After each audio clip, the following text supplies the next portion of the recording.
Die Aarhus-Konvention auf EU-Ebene. In den letzten Filmen ging es um die ersten beiden Säulen, hier geht es um die dritte. Wie du umweltbezogene Entscheidungen der EU überprüfen lassen kannst und welche Beschwerde- und Klagemöglichkeiten du hast. Erstens. Die Herausgabe von Umweltinformationen wurde abgelehnt. Dann kann geklagt werden. Denn Informationen sind die Grundlage dafür, sich beteiligen und für die Umwelt einsetzen zu können. Siehe auch Film 2. Bürgerinnen und NGOs können dann vor dem Europäischen Gerichtshof eine Klage einreichen. In diesen Fällen ist es aber eher üblich und gebührenfrei, sich an die Europäische Bürgerbeauftragte, auch Ombudswoman, zu wenden. Diese untersucht Beschwerden über Missstände in der Verwaltungstätigkeit von Organen und Einrichtungen der EU. Wenn das alles nichts hilft, kannst du dich außerdem bei den Vereinten Nationen beschweren. Das ACCC, das Aarhus Convention Compliance Committee, kann unterstützen, die Herausgabe der Umweltinformationen zu besorgen. Zweitens.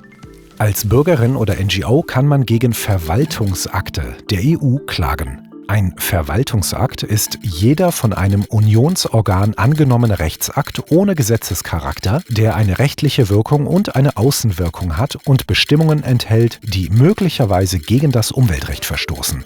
Solche Verwaltungsakte können zum Beispiel sein: Entscheidungen über die Zulassung von Wirkstoffen auf EU-Ebene, die in Pestiziden verwendet werden können, zum Beispiel Glyphosat. Entscheidungen über die Genehmigung der PCI-Liste. Das ist die Liste neuer Energieinfrastrukturprojekte für fossile Brennstoffe.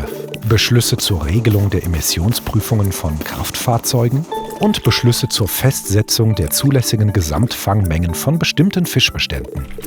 Um einen Antrag auf interne Überprüfung dieser Verwaltungsakte stellen zu dürfen, muss man allerdings bestimmte Voraussetzungen erfüllen.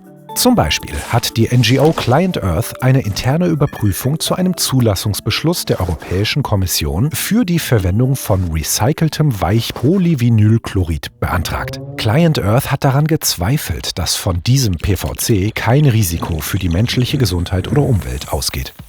Drittens.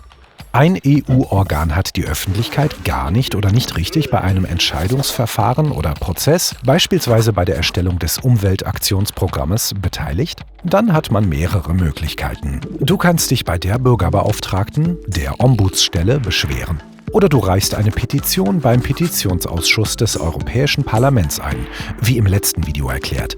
Oder die Beschwerde beim ACCC. Wer aber doch den Weg einer Direktklage als Bürgerin oder NGO gehen möchte, der kann sich auf aarhus-konvention.de informieren. Für alle weiteren Fragen zur Aarhus-Konvention melde dich gerne bei uns. Wir vermitteln dir auch gerne einen Rechtsbeistand.